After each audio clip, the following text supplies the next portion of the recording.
Hello and welcome to this edition of TMA's Farm Margin Talk. This is Devin Sherling, Grain Marketing Manager for TMA. As we look at our Farm Margin Index for August the 12th, 2011, once again you'll notice that your 2011 profitability is at all-time highs if you have the crop to sell this harvest time. But I want to draw your attention to 2012 wheat. Even though we saw high highs and low lows, once again we closed the week with almost no change from the profitability standpoint. But looking out to 2012 is where I want to focus your attention. And we're going to talk a lot more about our 2012 dryland and irrigated corn opportunities here in the very near future. For those of you who like to see the micro version of how we come up with our profitability numbers, these are posted based off a new crop cash price at our elevator at Groveland, Kansas.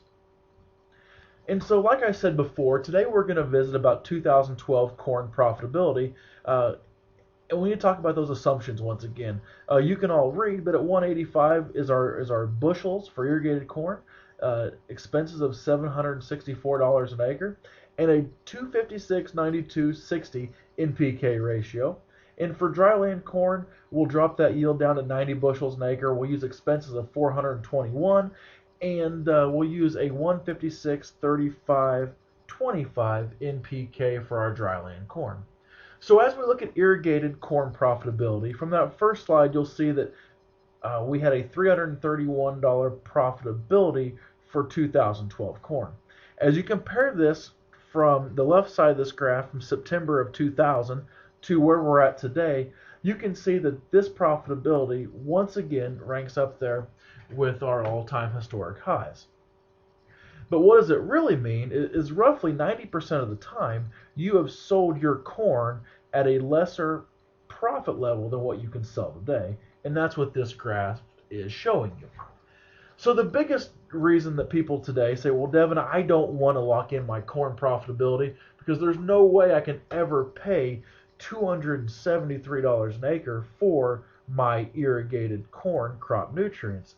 But what that really means is 46 bushels of your 185 bushel yield goes to your crop nutrient expense. So when you put it in that type of number, you'll see that although it's not the best time in the world to lock in your crop nutrients at 46 bushels per acre, that still means that probably 40 to 45% of the time it's taking you more bushels of corn to lock in your crop nutrient needs.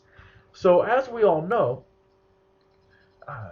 that take advantage of those opportunities when they come. So in the 2012 dryland corn crop, the story is very similar. As you can see, the yellow line represents the 2012 profitability. And once again, the number of bushels of corn it takes to produce or cover your crop nutrient expense is 26 bushels an acre. And so, as we all know, this even looks a little bit better on the dryland corn perspective, where almost more than 50% of the time it's taking more bushels of corn to lock in your crop nutrients. So as we know, one thing I want to point out is although our crop nutrient prices may be high, what really drives our corn's profitability is our futures prices. So as we've seen our recent run up in futures, it's given us an opportunity to lock in those historic profitabilities once again.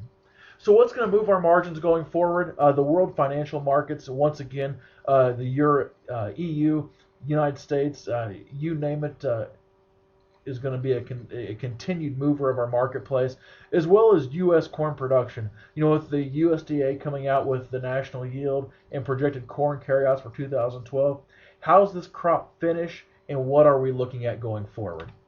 For more additional information, contact your TMA grain marketing or crop insurance specialist.